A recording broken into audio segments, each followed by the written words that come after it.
O promotor Mário Coimbra, ele vai falar de uma situação que preocupa famílias de toda a nossa região. Doutor, obrigado por aceitar nosso convite. Boa tarde para o senhor. Boa tarde a todos. Boa tarde para o senhor também. Nessa semana, a nossa região conheceu um caso bastante triste, chocante, lá de Pirapozinho. É a história da mãe que denunciou o filho dela à polícia porque o rapaz fazia ameaças à família se não tivesse dinheiro para comprar crack, comprar drogas mesmo.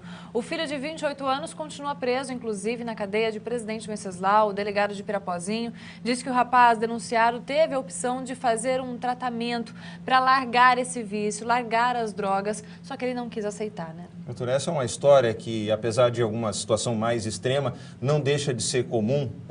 Famílias que têm pessoas com dependência química e aí acabam praticando pequenos delitos dentro de casa, furtos, roubos, extorsão, para conseguir o dinheiro e aí conseguir manter esse vício.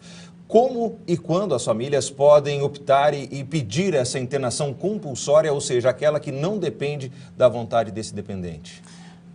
A questão é que a Política Nacional de Saúde Mental estabelece uma política de tratamento aberto, ambulatorial. A internação compulsória é uma excepcionalidade, né, que o juiz determina a internação em casos como este, narrado pela TV Fronteira, e outros. É uma realidade em que a pessoa vai enveredando pela droga e vai ameaçando pai, mãe, sai para as ruas assaltando, roubando, furtando. O grande problema é que o Estado brasileiro não se preparou para drogas pesadas como crack. Que o CAPES, por exemplo, que é um ambulatório especializado nosso, não consegue obstar na maioria das vezes. Então, nós não temos clínicas públicas ou privadas conveniadas para a devida internação dessas pessoas, já que os hospitais, apenas essas internações também são temporárias.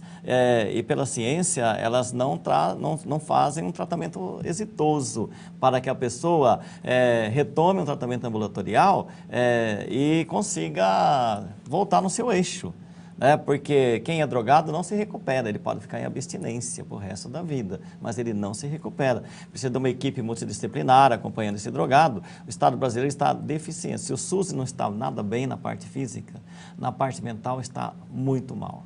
E para entender melhor como é que funciona esse tipo de internação, em que situações a justiça entra no caso? Então, aí há que se postular judicialmente o advogado, o próprio Ministério Público, Defensoria, quando for os casos extremos, postulando que o juiz de direito, então, determine essa internação compulsória. O quê? A pessoa não tem o que querer, ele vai ser internado obrigatoriamente. Agora, é obrigatoriamente decisão da justiça, não é apenas da família. A família, aí nós entramos na internação involuntária, quando o médico verifica, a família vai levar, um outro tipo de internação também, em que o paciente não tem voz, aí a voz do profissional a pedido da família.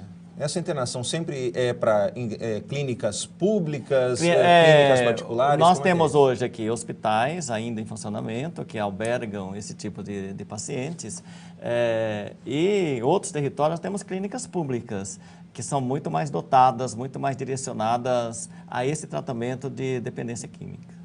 Tá certo, doutor. Bom, a gente sabe que é uma discussão muito ampla, existe muito que se falar sobre isso. Muita ideologia, muitas pessoas que se posicionam contra, mas essas realidades tristes demonstram que essas pessoas contra a internação estão erradas. Ainda mais em situações extremas como essa. Muitas mortes nós já tivemos pela resistência de internação. Tá certo, doutor. Obrigado pelas informações, pela sua participação aqui no SBT. Nada de que, estão sempre à disposição. Obrigada, boa tarde para o senhor.